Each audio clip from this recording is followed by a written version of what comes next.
जीवन में ज्ञातव्य, कर्तव्य और प्राप्तव्य क्या है। ज्ञातव्य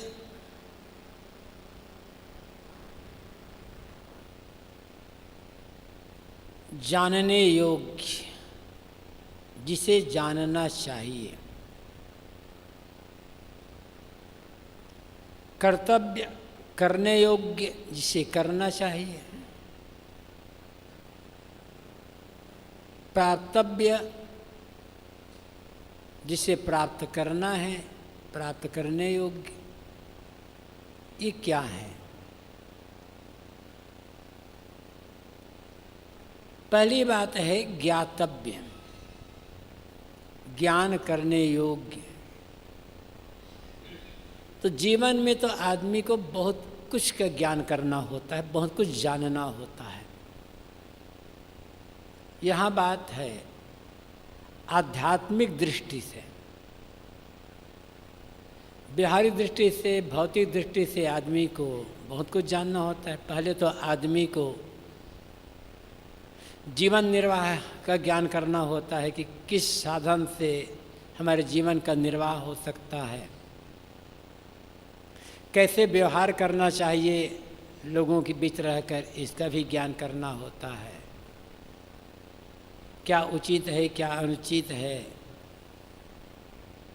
इसका ज्ञान करना होता है। तो व्यवहार में भी बहुत कुछ का ज्ञान करना होता है, क्योंकि जीवन में व्यवहार सामने रहता है और व्यवहारिक ज्ञान ही नहीं है। इसलिए व्यवहारिक जीवन दुखद हो जाता है। और जिसका व्यवहारिक जीवन ही दुखद है, वह आध्यात्मिक उन्नति क्या करेगा?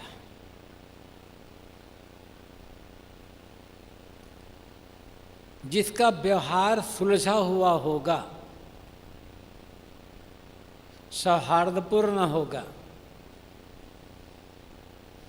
सेवापूर्ण और प्रेमपूर्ण होगा,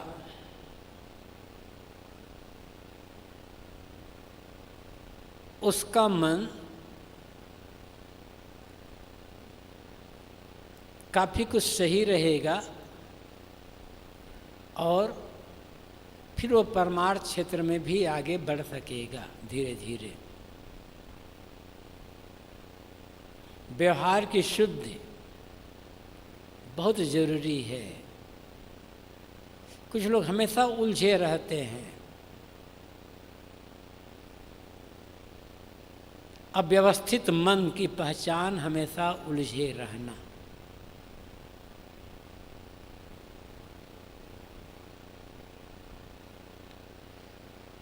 बहुत कुछ सहना पड़ता है व्यवहार में। बिना सहन किए जीवन चल नहीं सकता है। परायों का तो सहना ही होता है। सबसे ज़्यादा तो जिन्हें अपना कहा जाता है, जिनके लिए बहुत कुछ करना होता है, उनका ही सहना होता है।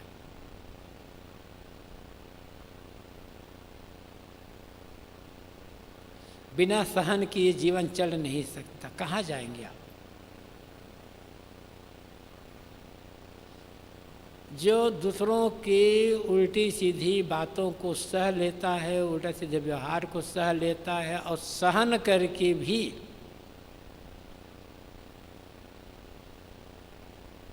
दूसरों के लिए प्रेमपूर्ण व्यवहार करता है, सेवा करता है, वही व्यवहारिक क्षेत्र में सफल होता है।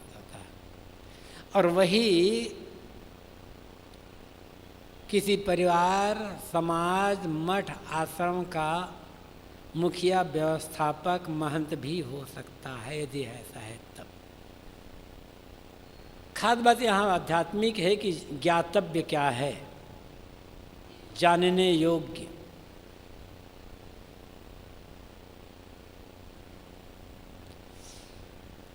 आध्यात्मिक दृष्टि से, आध्यात्मिक दृष्टि से मुख्य जानने योग्य है आत्मा अनात्मा का भेद, जड़ चेतन का भेद। मैं कौन हूं इसे जानना जरूरी है, क्योंकि अध्यात्म के केंद्र में मैं है।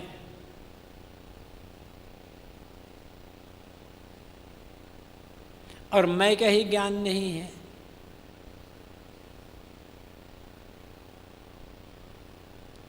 परमात्मा का ज्ञान है,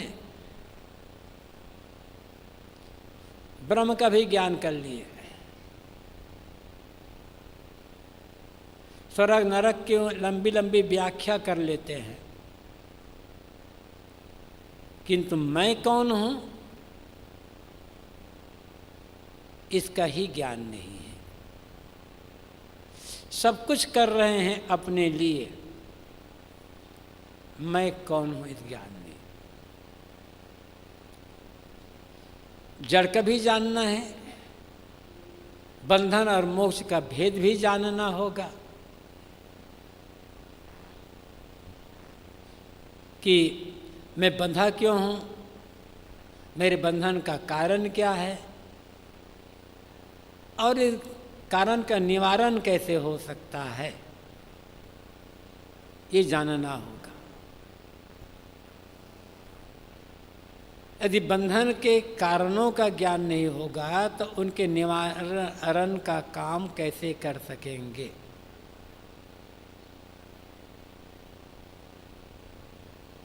कुछ तो ऐसा है ना जो हमारे लिए दुख का कारण बना हुआ है, वो क्या है?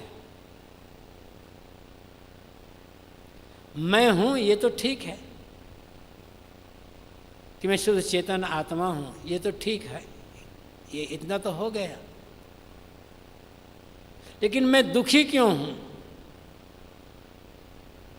मैं बंधा हुआ क्यों हूं, मैं दुख का अनुभव करता हूं, तो मेरा दुख कहाँ से आ रहा है?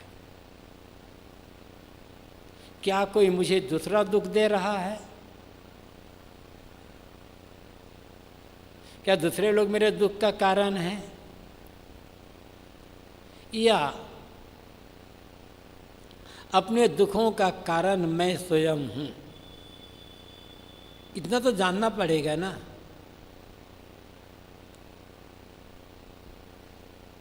कितने लोग कहते हैं महाराज बहुत दुखी, हर समय दुख दुख दुख, इतनी परेशानी है महाराज, बहुत दुख है, बहुत दुख है। लगता है जीना बेकार। पूछा जाता है क्यों दुखी हो, कहते समझ में नहीं आ रहा था। क्या हम बताएंगे उसको या कोई दूसरा बताएगा? हमारे दुख का कारण बाहर नहीं है, कम से कम मानसिक दुखों का कारण बाहर नहीं है, भीतर है। और कठोर भाषा में कहें तो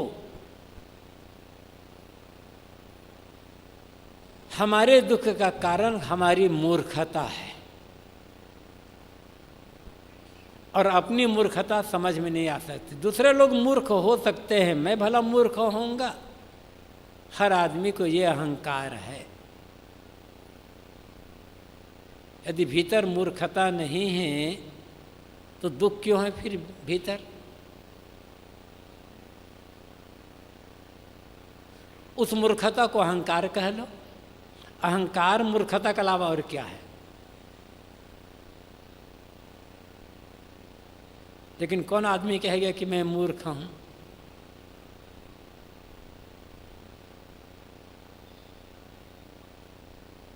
और मूर्खता नहीं है तो दुख क्यों है फिर? तो इसको समझना जाना जरूरी है।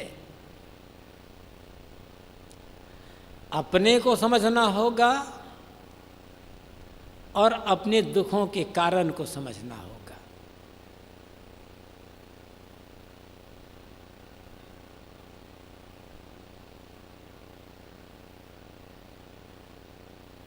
मैं शुद्ध चेतन हूँ, निर्मल निर्विकार अखंड।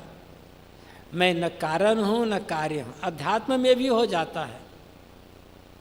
लोग कह देते हैं कि मैं जीव तो हूँ किंतु किसी परमात्मा का अंश हूँ, फिर भटक गए। क्योंकि मानस में लिखा है ईश्वर अंश जीव अविनाशी। जीव ईश्वर का अंश है और अविनाशी है, और दोनों बात गलत है। क्योंकि अंश होगा तो अविनाशी होगा और अविनाशी होगा तो अंश नहीं होगा। अंश अविनाशी नहीं होगा और अविनाशी अंश नहीं होगा। ये पंक्ति ही गलत है।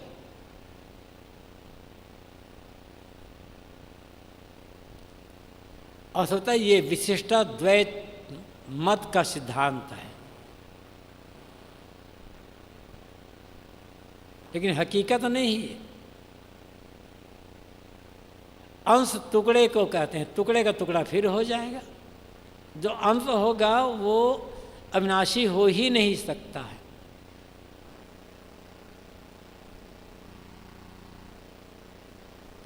ये जीव किसी का न अंश है न अंशी है, न कारण है न कार्य है। ये स्वतः है, अपने आप अविनाशी, अजन्मा, शाश्वत।